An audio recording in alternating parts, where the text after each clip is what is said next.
सुनी दे रे माई गो हमारो कहानिया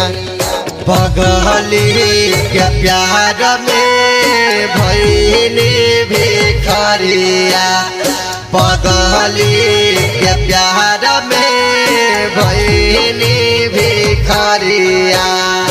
हंसले के ठार बानी